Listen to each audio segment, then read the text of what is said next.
Well, it's been 14 years in the making, and today, finally, McDonald's threw open the doors to its first restaurant in Moscow. And make no mistake, this was an event of major gastronomic proportions. Our Moscow correspondent Don Murray savored the cultural revolution that surrounds the Big Mac's arrival in Moscow. A feast in the time of plague. The words of Alexander Pushkin, Russia's greatest poet.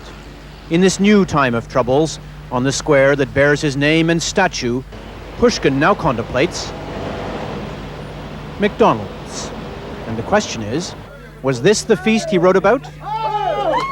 They opened what may be the world's largest hamburger stand this morning, and Pushkin's descendants crowded in. Their verdict on the feast was mixed. I don't like it at all, he says. It's not Russian. It's very beautiful, but I expected more, I think. This woman doesn't know what she just ate, but she says it was unusual and delicious. We're all hungry in this city, she says.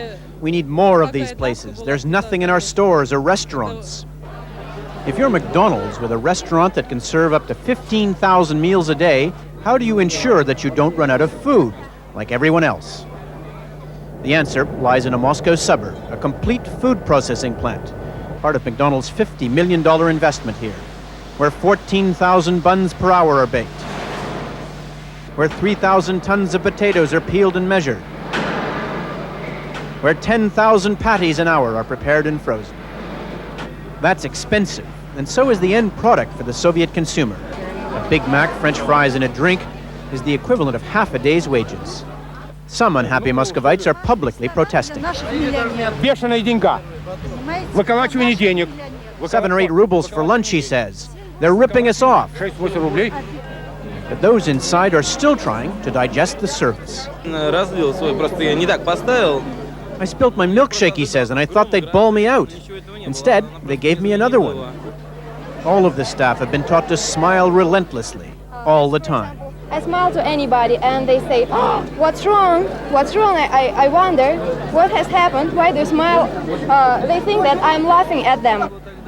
And so, on this day when cameras jostled and public relations triumphed, the head of McDonald's Canada, the prime mover in this joint venture, waxed lyrical, invoking Pushkin himself. I think he'd probably write a magnificent poem saying that in this day and age, it's nice when the people can come out and get meat, bread, potatoes, and milk of the highest quality.